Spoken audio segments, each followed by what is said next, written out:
Hey, what's good, my people? Billy here with Kizomba Harmony, and this is a live video blog. So, I was just doing some work and got my yerba, of course. I was doing some work and I was, looking at the date, and I realized that this month is going to be 7 months. Sorry, not 7 months, 7 years since I started dancing Kizomba. 7 years. It's kind of crazy. And as of last month, I've officially been a Kizomba instructor for 5 years, and I've been a DJ as of last month for 4. So, 7 years a Kizomba dancer, 5 years a teacher, 4 years a DJ, right? So let me just, so the purpose of this video is going to talk about my experiences a bit, and also some of the things that I've learned along the way that I think might be useful or inspirational, or at the very least entertaining for some of you. Yeah. So yeah, 7 years as a Kizomba dancer. And it's kind of interesting how I got started dancing. I actually started with salsa and bachata, and it was in the summer of 2012. And I was just out randomly, and I saw some people dancing, and that's kind of what got me into dancing. So I started salsa dancing maybe July or August, and I saw a video of Kizomba, and I was like, oh, this looks kind of nice. And then I saw a demo at the studio I was taking Latin dances. It was a demo with my current partner and wife, Monica. And I saw it and I was like, wait, part of the reason why I like Latin dancing, and specifically, I like bachata a bit more than salsa, because in bachata you can hug, right? So, when I saw Kizomba, I was like, oh, wait a minute, where bachata you can hug, in Kizomba it's built-in hugs the whole time. And I'm a big hug guy, right? So I was like, yeah, Kizomba's my dance. And this was 2012. I knew Kizomba was going to be my favorite dance, and it still is to this day. But yeah, Monica was my first teacher, and I make it a point, even though we're partners now, I make it a point to give Monica props because of all the work that she's put in promoting Kizomba, Semba, and urban in Houston and Texas and in general, because, she was my first teacher, and, she's a big part of the reason why I'm dancing now. And so, it just kind of worked out in an awesome way that we became partners, and now we're, married. And we have a kid on the way, a daughter, actually. So that's kind of interesting. So yeah, Monica was my first teacher. And at the time, she'd only been dancing a month. Nobody really knew what they were doing back then. And, but she loved it and wanted to, promote it and, have it grow. And so even though from that first year or so, a lot of what we learned was, we always say we had to unlearn and relearn a lot of things. I always, held Monica in a high esteem because she always prioritized learning.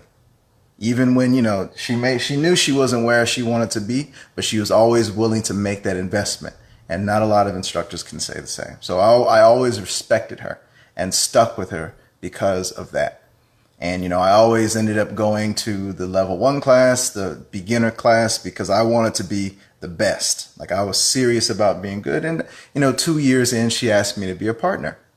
And at the time, I didn't want to be a teacher.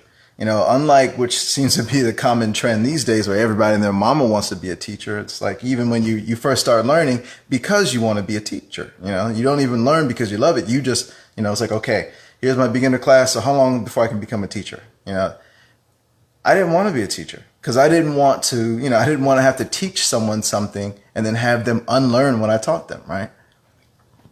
I felt very strongly about not starting something or not doing that until I knew what the heck I was doing, at least a little bit, right? And so the first time she asked me, I was like, I don't know if I'm ready for this. And then the second time she asked me, I was like, okay, let's do it.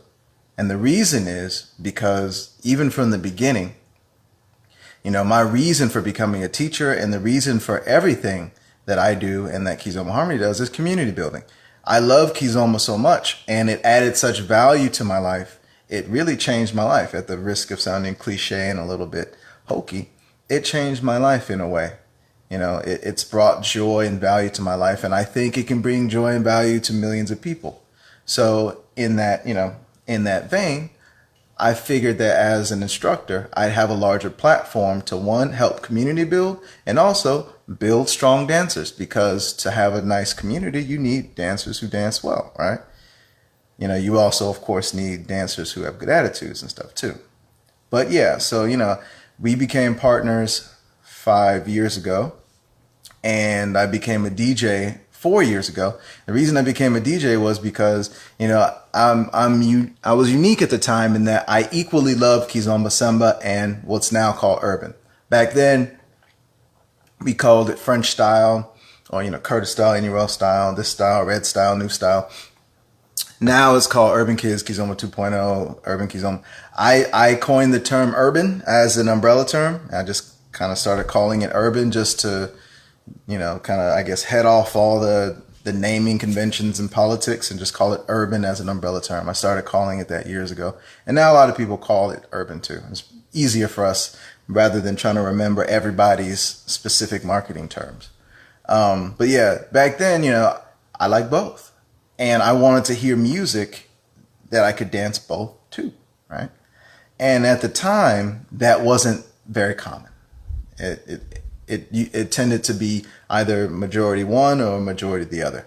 And so I became a DJ because I wanted to play good music at our socials, at our events, and be sure that the music was going to match our vision of a diverse community, right? Because we want stuff that urban dancers can dance on and Kizomba dancers too, right? Now, it's not going to be 100% of one or the other, but everybody can dance. That was very important to us.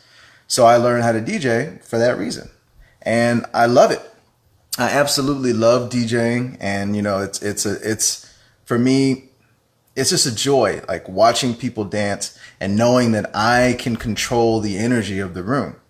And, in the beginning, I thought that was something that wasn't that, it seemed pretty intuitive to me how to gauge people's energy and do that. But, as I've been DJing for longer and longer, I realized that it's not that common. It actually is a skill, and a skill that not all DJs have. And that's not just in Kizomba, but that's in, all types of DJs. There are DJs who have no idea what energy management is. They play what they like or what the 2 or 3 or 10 people in the room who they're trying to impress like, and they ignore the crowd. And, that was part of the reason why I started learning to DJ in the first place. And it's been a very rewarding experience. And so just to kind of recap what's happened over the last 7 years, good and bad. So understand, in this video, I'm going to keep it all the way real. So if you are sensitive, you easily get butthurt about things, or you don't deal well with harsh and honest, blunt truth, go ahead and leave the video now, because that's how I roll. So yeah, in the past 7 years, as I've been a Kizomba dancer, and in the past 5 years at Monica and I have been partners, we've accomplished a lot, actually. We've taught or performed in 16 countries. We've taught thousands of students all over the world. We've learned and taught Kizomba, Samba, Urban, African Body Movement, Sukus, Mutwashi, Chakacha. We've taught students from all walks of life. And, we've taught quite a few students who've come into their own as dancers. And, we're really excited about that, because the whole purpose is training strong dancers. We created the first downloadable Kizomba instructional app. It's called Kizomba To Go. And it's been downloaded in like 80 something countries, almost 90 countries around the world. So we're pretty proud of that. And we're going to be doing online lessons soon. So if you've downloaded our app and you like it, you'll like our online lessons even more. And if you haven't downloaded our app, download it. But yeah, we've got the app going on. We've been teaching all around the world. We now have, we're teacher trainers. We've been doing a teacher training for a few years now. We're in the 4th year of our festival, Kizomba Harmony African Dance Experience. That's what this shirt is from, Kizomba Harmony African Dance Experience. It's probably reversed because of the front-facing camera, but yeah. Yeah, we've got our festival going on in Playa del Carmen, which is actually going down this December 5th through 9th. I got my flyer here that's also reversed. But yeah, December 5th through 9th, we got our competition, the Best All-Around Dancer Competition and Festival, which is now going to be in its 3rd year. That's going to be June 26th through 28th. So yeah, in all that time, we've taught all over the world. We've trained up great dancers. We're training teachers. We have a DJ training now. So we've basically in the past 5 years become one-stop shop professional development and instructors, And I'm very proud of that because it's taken a lot of work and it hasn't been, an easy road. And I'll talk more about that in a minute. But yeah, just to give you guys a little bit of, context and what's been going on the past 5 years and why I'm so happy and blessed and fulfilled. And on a personal level, I talked about, we've taught all over the world, teacher training, competition, DJ training, festival, all that good stuff. On a personal level, Monica and I, we got married in May and we're expecting a child this February, a daughter, which we just announced. I'm very excited, but also a little scared, right?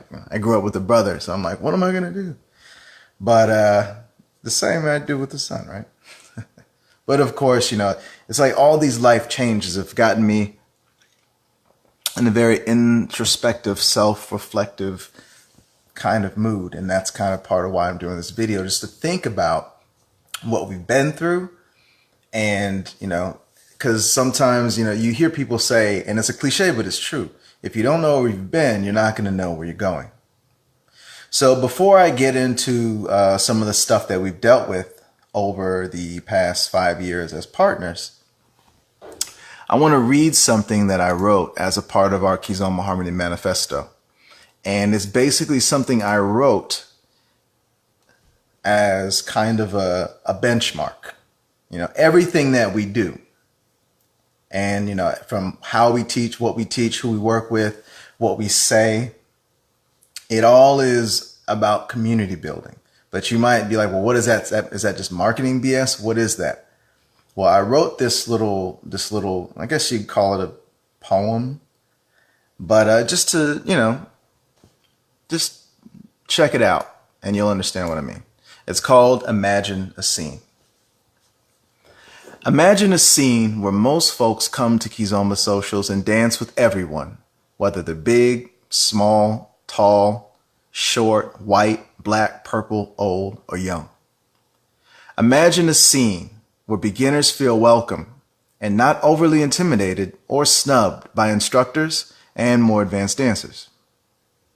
Imagine a scene where instructors make learning their craft and professional development a priority over commercial interests and invest their time and resources accordingly. Imagine a scene where DJs similarly respect their craft, continually investing in learning about all music played at Kizomba parties and playing with competence and care, a mix of music that all dancers on the floor can enjoy. Imagine a scene where not only out of respect for the culture associated with Kizomba, but also out of the practical necessity of strong fundamentals, Kizomba instructors teach their students how to recognize, appreciate, and dance to actual Kizomba music, as well as the other genres of Kizomba music that you're going to hear at Kizomba parties. Imagine a scene where instructors take the time to truly learn Kizomba and Samba before creating new styles, thereby ensuring that all new styles are based on a strong foundation. Imagine a scene where every Kizomba dancer can dance with one another without a problem, regardless of who they learn from or what style they prefer, because they all have a similarly strong foundation. Imagine a scene where promoters value not only the quality artists and DJs who share their art at their events, but also the best interests of the consumers who support their events and make decisions accordingly. And lastly, imagine a scene where no matter what style or music folks prefer, everyone treats each other with respect. Now, I wrote this when I was feeling very inspired, and I wanted to write down how I was feeling so that in the future I could go back and check and make sure that everything that I'm doing is working towards that end. And I'm happy to say that for the most part, it has. And you know, if what I just said resonates with you, you might say, wow, that's so wonderful. And it benefits so many people, right? It should be pretty easy. It should be pretty easy for you guys to build that kind of community. Everybody should be on board. And you would think that's the case, right? I mean, it sounds like it should be, right? You know, we were trying to build a community where everyone who's willing to put in the work and treat people with respect can be successful and happy. But that hasn't been the case. Why? Well, I'll talk a little bit about that now. So now's the part where I'm about to start dealing out some harsh truths. So if you are sensitive and get butthurt easily, go ahead and leave the video now. But everything that I'm saying now is with an eye towards the greater good. Okay?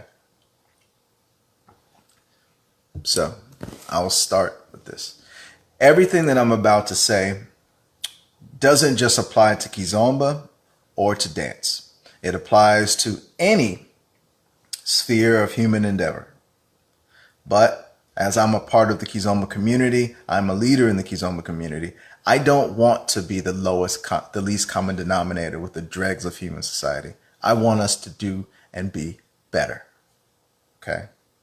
So in my sphere, we should do better.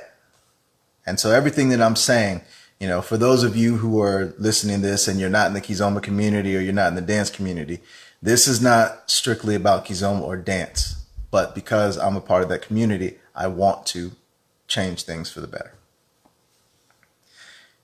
There is a sickness in the heart of the Kizomba community, at least in some spheres. Just like there's the same sickness at the heart of human society. And that sickness is selfishness and fear. And because of those two things, we've had to deal with a lot of challenges that we really shouldn't have had to deal with, considering the love we've shown a lot of people. But, you know, that's how it works. A lot of people out there are not motivated by any sense of morality, integrity, a code of ethics, honor. It's pure self-interest. If you think something will benefit you, you will take, lie, cheat, steal, or look the other way when something bad happens if you think it's going to benefit you. Now, on the other hand, you know, because that, you know, that it's not, I'm not saying that everyone is infected with this sickness, but a lot of people, especially people in positions of influence, have been. And that is why, you know, a lot of the issues that our community has faced or dealt with over the years is basically due to those two things: selfishness and fear. You know, our experience is, you know, showing a lot of people love and in return, getting the opposite back. And there are a lot of lessons that I've learned from this. And because I want this to be constructive, I'm going to be sharing those lessons. This isn't just me just talking crap. I'm very big on, if you're going to talk crap or you're going to criticize, let there be some solutions. Right? So yeah, we've dealt with a lot of BS that we didn't really deserve. And we've dealt with a lot of people trying to take us down who we hadn't wronged just because they felt threatened by us. And of course, if you don't support our vision, you know, if you are an instructor who doesn't take mastering your craft seriously, if you are a rapist or a predator, because we've been very, very critical of predators and toxic people who take advantage. If you're one of those or enabler of one of those, yes, you're going to feel threatened by our platform because, yeah, we're going to speak out against you. And I'm probably going to do a little bit of that in this video too. But Yeah, like we've dealt with a lot of crap. And in so doing, I've learned a few lessons. And here is one that was very difficult for me to learn, but I've learned it now. And that is, don't waste your time arguing with keyboard warriors. Don't waste your time arguing with internet trolls. Don't waste your time arguing with people who are talking trash about you. And I'll tell you why. I used to spend hours going back and forth with people who were calling us all types of names, talking trash about our dance ability, about our business, just really nasty. And I thought that I could, logic with them, reason with them, and they'd come around, see reason, and drop the BS.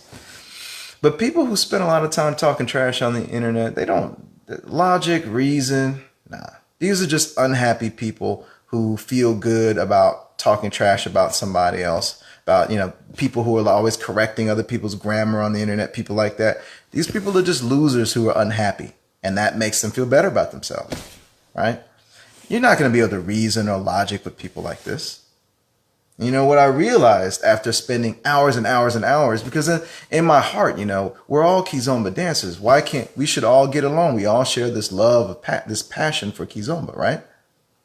No, not all of us are about promoting Kizomba. Some of us are just about promoting ourselves. More on that in a minute, though.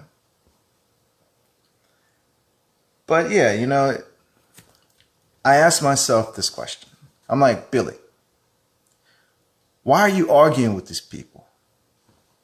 Can any of them do what you do? Have any of them accomplished what you've accomplished? Do any of them do anything for you?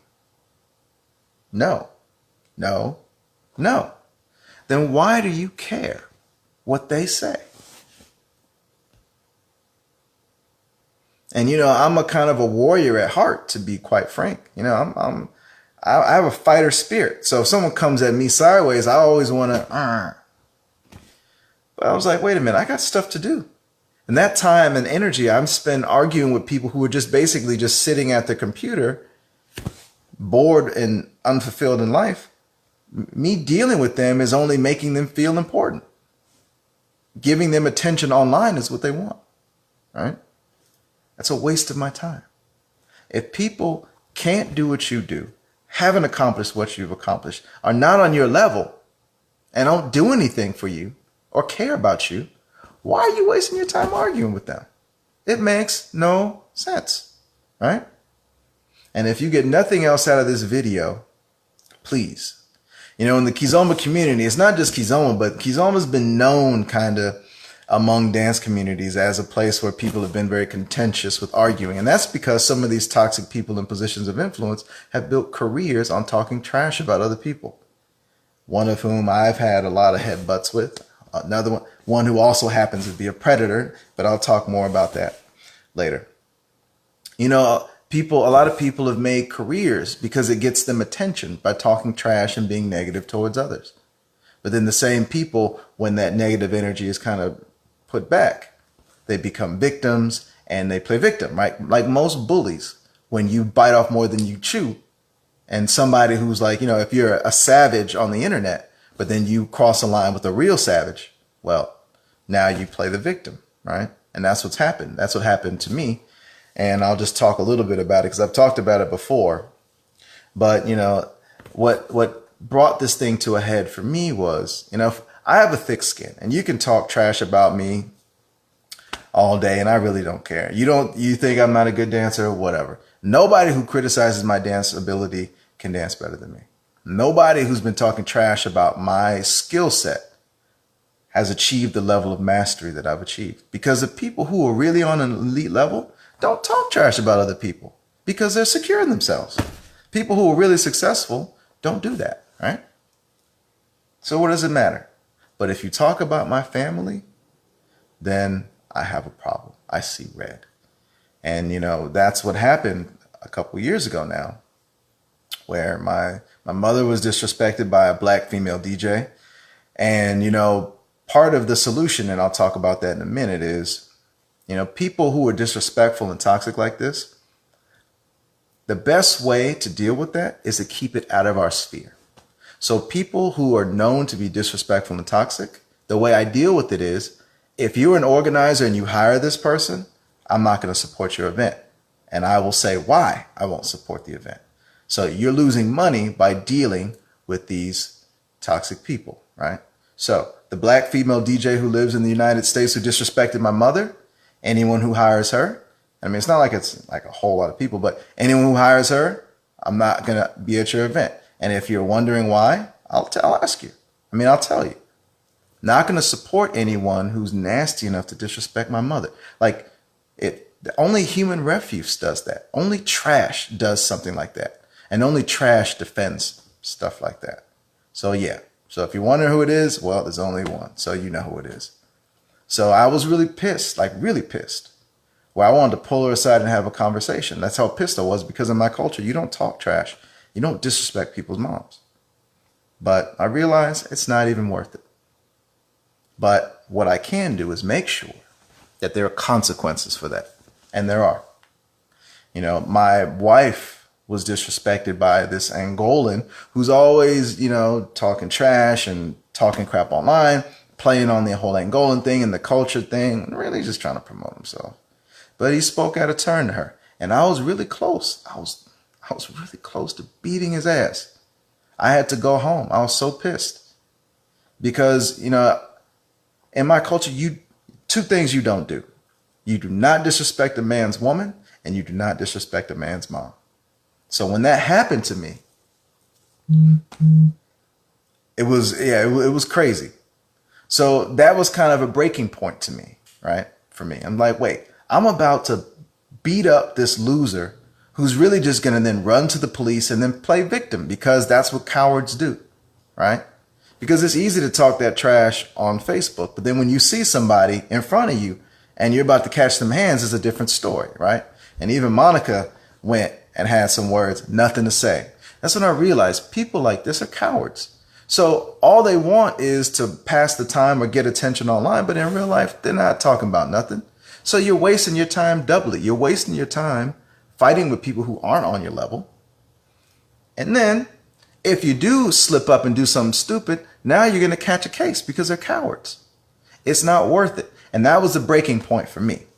But consequence, because neither of those people have apologized for their behavior.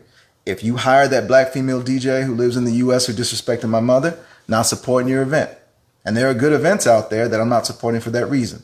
Now, for the promoters who didn't know, now you know. Hit me up. I'll tell you all about it. But yeah, I'm not going to do it. I don't want to be around that toxic energy. For that Angolan who disrespected my wife, I don't mess with him. You mess with him, I don't mess with you. Now, of course, he's not really a teacher or anything, but he still tries to, get involved with festivals and stuff. But anyway, enough about those people. The solution here is twofold. One, you can't control what other people do. You can only control what you do. You can't control what other people say, but you can control how you respond. So for me, I don't respond anymore on Facebook to anybody talking trash. It's not a point. There's no point. And two, I choose not to support toxic people. I choose not to support people who enable toxic people. That's my solution, and it's worked. And it's kept that toxicity out of our sphere of influence pretty well.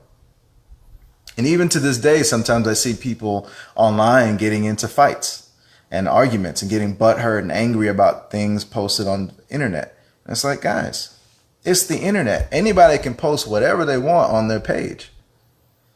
But that doesn't make it relevant to you in any way. Somebody can go on their Facebook page and post whatever they want about you. Doesn't make it true, right? You could talk, oh, they're not a good dancer, oh, they can't do it. It doesn't mean anything. It's just them doing this, right?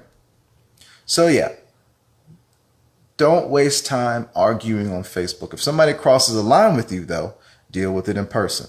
That will nip it in the bud pretty well. There are definitely going to be consequences for behavior, but at the end of the day, you can't control what other people do, and trying to waste your time and energy doing so is only going to detract from your own quality of life. So that's a big thing that I learned. Another thing I learned about, not just Kizomba, but people is, in the dance community, I've met some beautiful, kind-hearted, giving, loving people. And, part of the reason I love the dance community so much is that I've met so many great people. Like the amount of people I've met with just the biggest hearts, it's amazing. But there are also people in the dance community who are evil, who are selfish and nasty and predatory and have no problem hurting others to get what they want. And the problem is that sometimes a lot of these kind, giving people end up enabling these toxic people. And then there are others who are not kind or good, and they enable them anyway, right? And this is another thing that I learned that was a very hard lesson for me to learn. And I learned it because we made a big push and a standard. And this is something that very few organizers have really done and stood by. But we not only refuse to hire or support enablers of nasty, disrespectful people, we also refuse to hire predators, rapists, either alleged or accused. And I'm talking about credible firsthand accounts here. If we have credible firsthand accounts that you've hurt someone, we will not hire you. We will not support any events that hire you.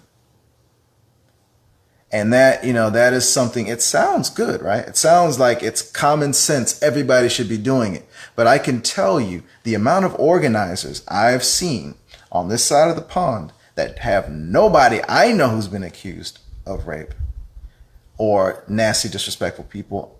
I don't know if I can count them on two hands. That's how bad it is. And part of it is, to be fair, because of rape culture, very few of the ladies who've been allegedly assaulted come forward. And that's just, that's because of rape culture. And I've talked about that in depth. But, the pressure and all the BS and stuff that goes with coming forward, I get it. And, when I first started speaking out about this was before Me Too. So, it wasn't a popular bandwagon to jump on when I started speaking out. And the amount of men in the dance community who actually were taking a strong stance and backing it up with money were very few. But I felt that it was important, just like in any, social justice, not to get into the SJW and start getting, all that, but just simple basic human decency.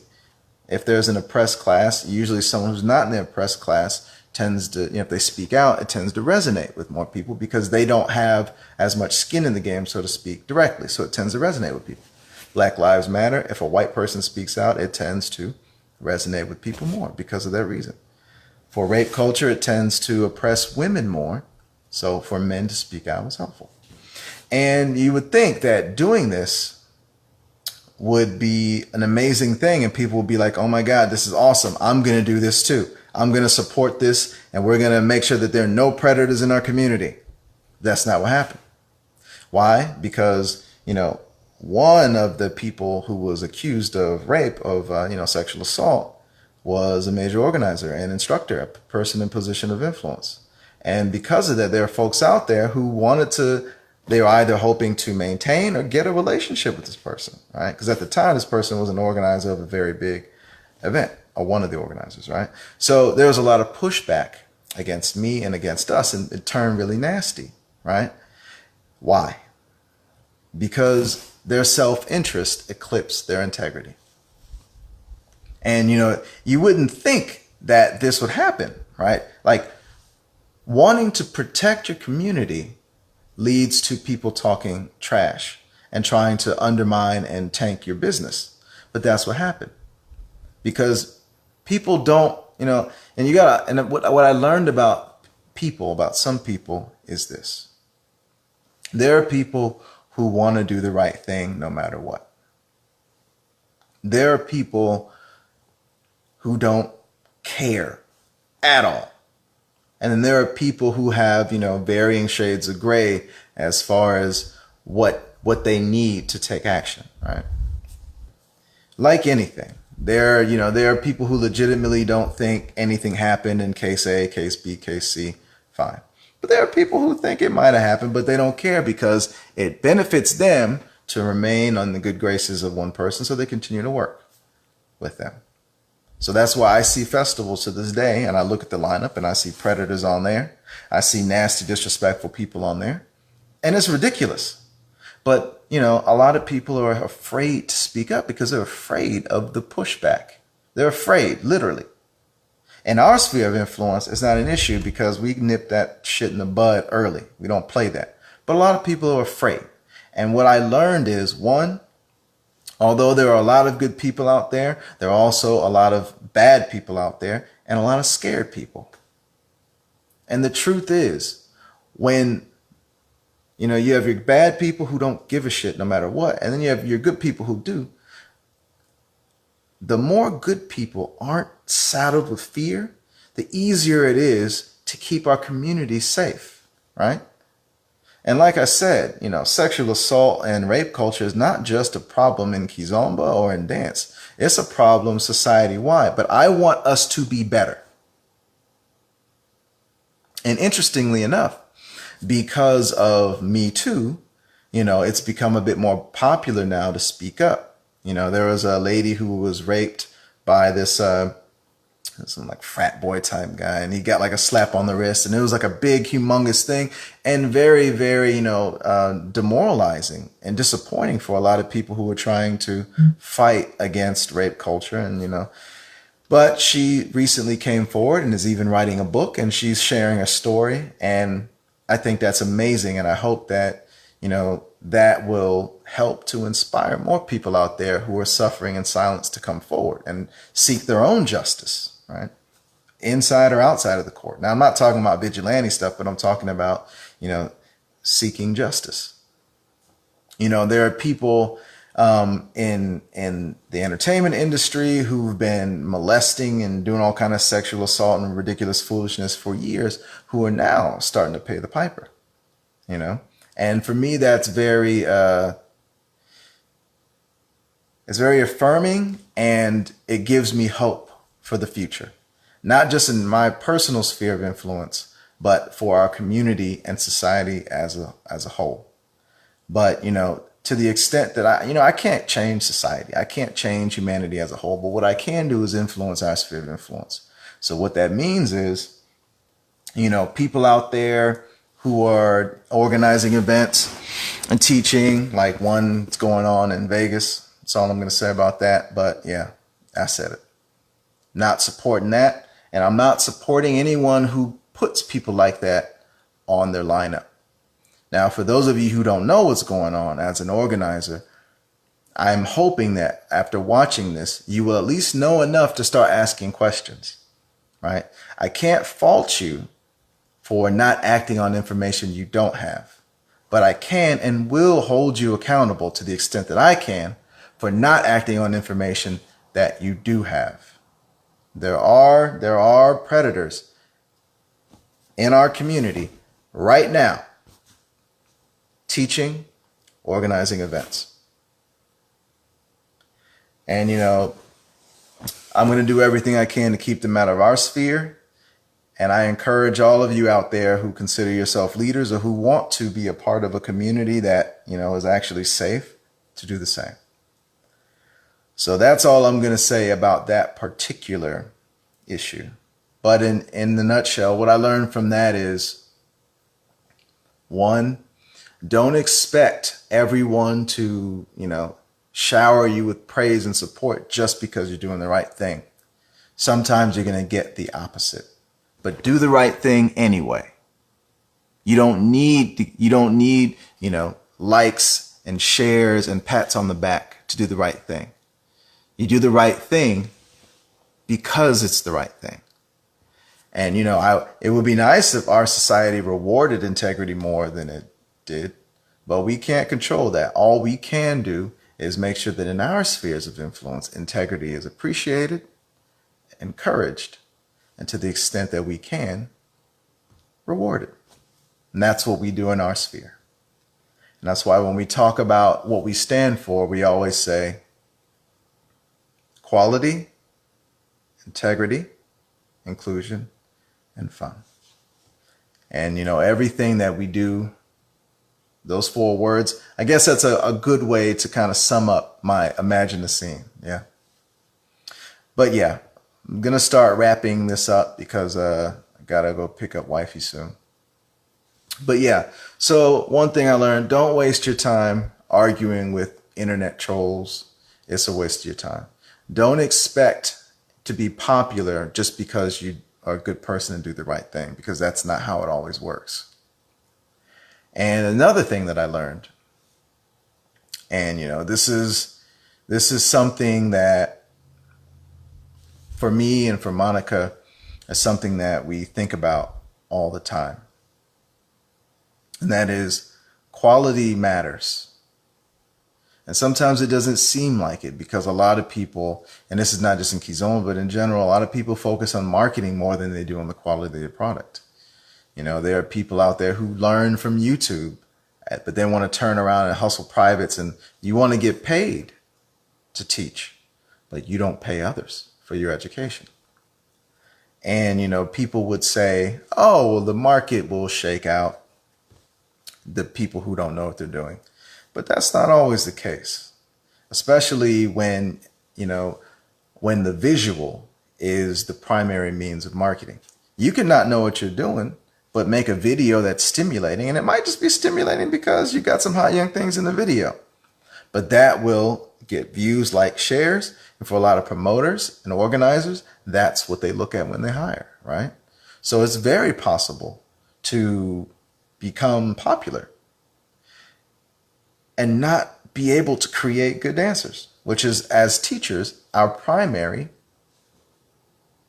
goal. Our primary job is to create strong social dancers, not cool dance videos.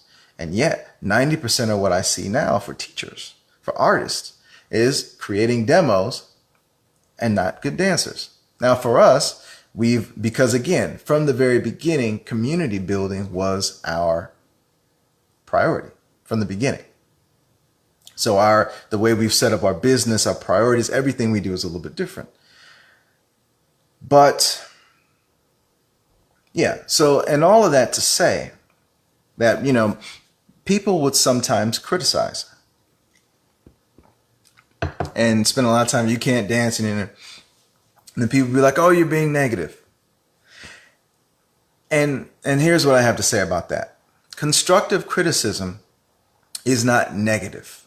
Okay? Constructive criticism is not a negative thing. It is a healthy and important thing.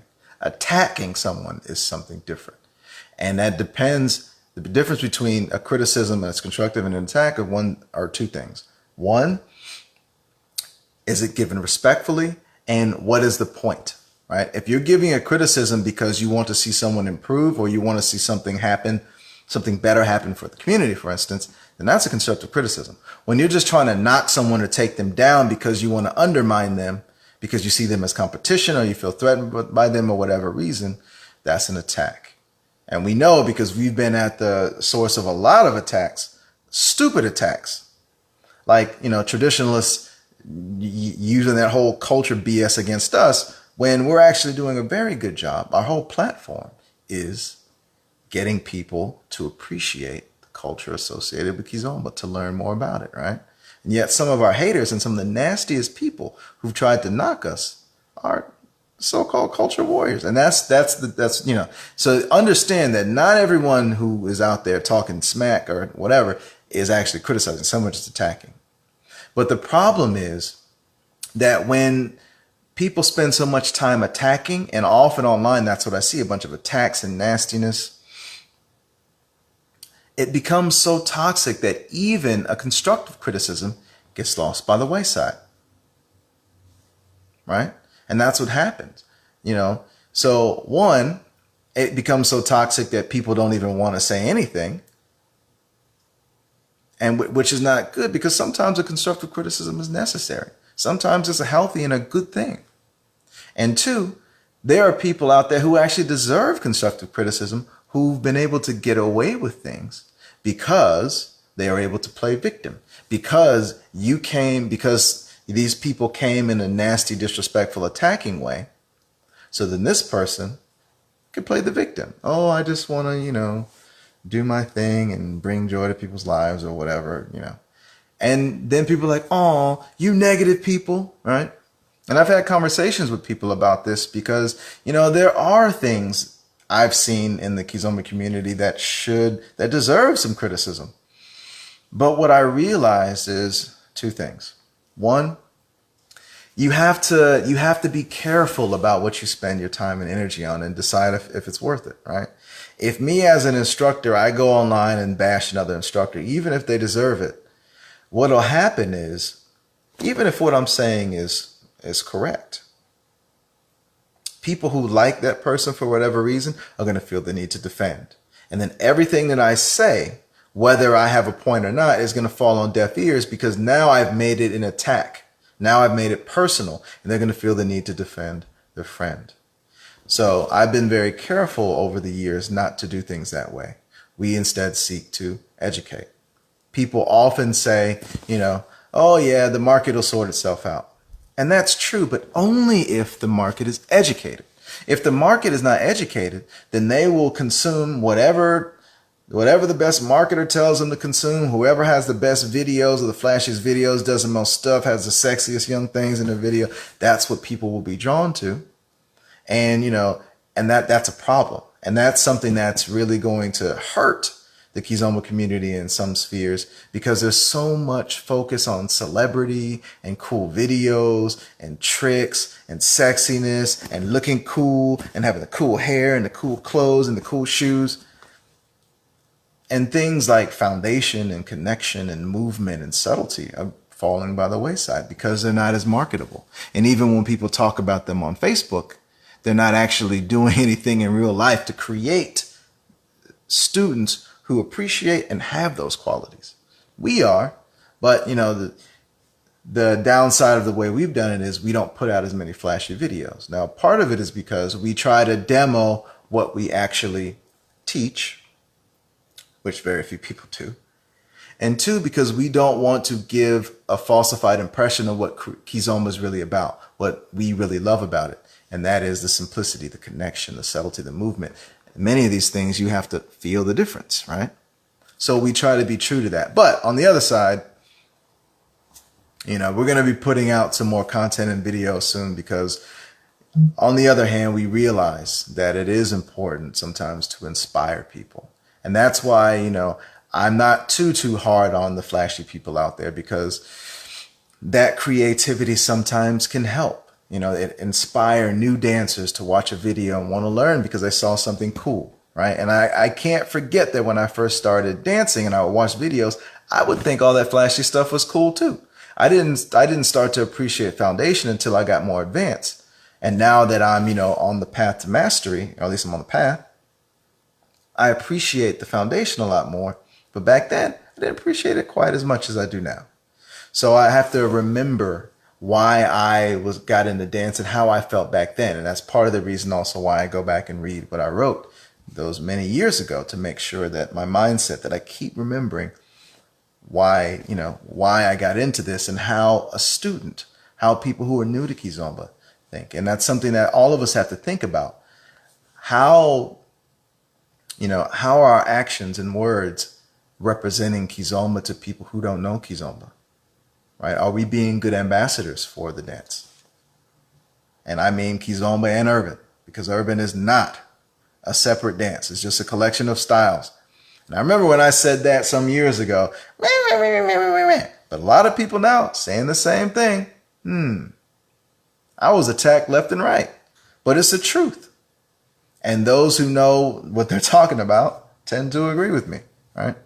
But yeah, the Kizomba and urban community, we have to make sure that we are representing this dance in a way that is going to attract new people and retain people who are here, right?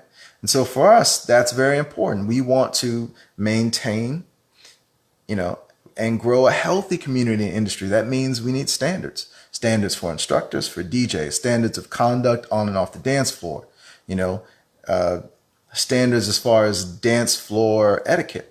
All of this is important. And this is what we've been trying to build. And the beautiful thing is that there are a lot of people out there who do appreciate and support what we do. And I want to close with, 2 or 3 little points. One, to just thank everybody who has supported us. Because, I've talked a lot the last 30 minutes or so about all the BS we've had to deal with.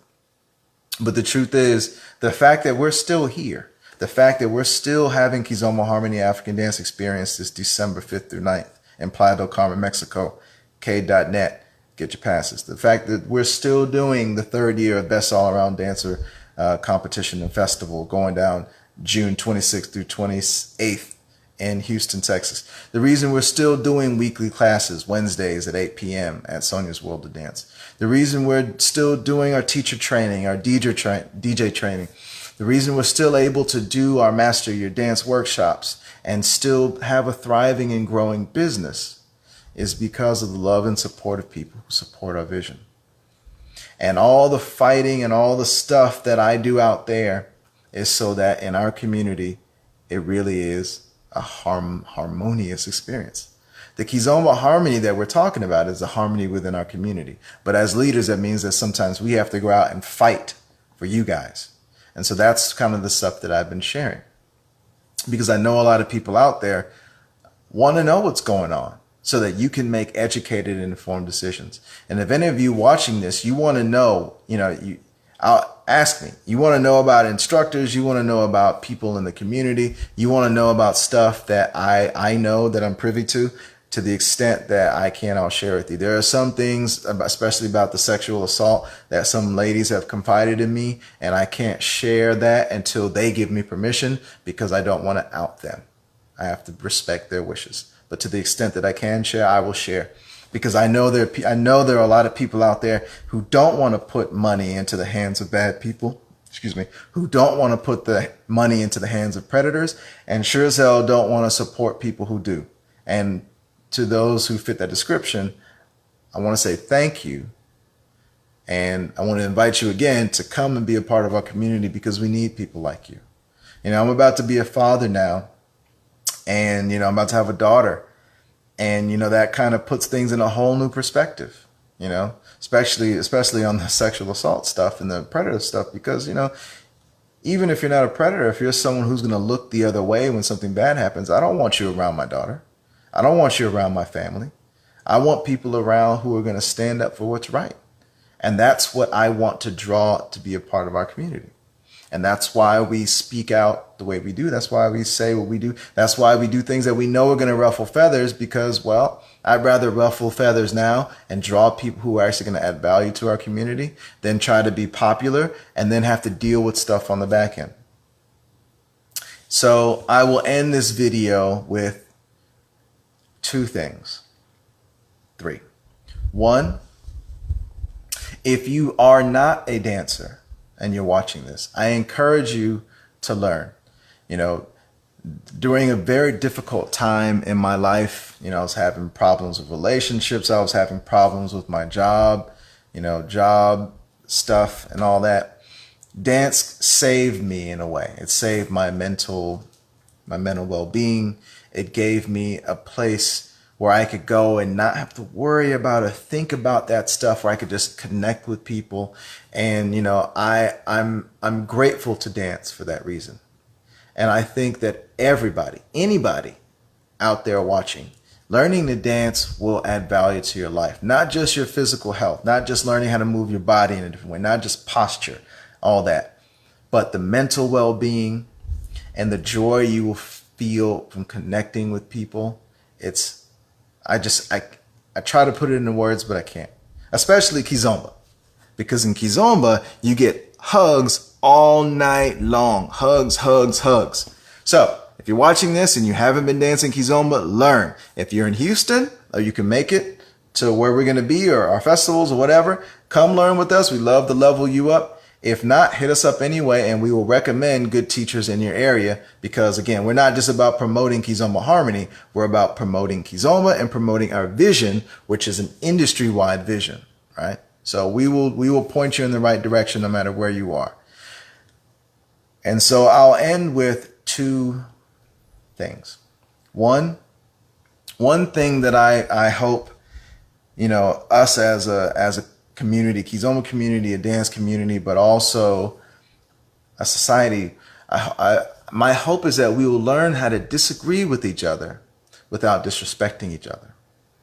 Sometimes it becomes such a problem that if you have a different view on something, or you have a different political view, or you have a different style, music, or dance preference, it's easy to take that from, disagreeing on ideas to being contentious or antagonistic as human beings.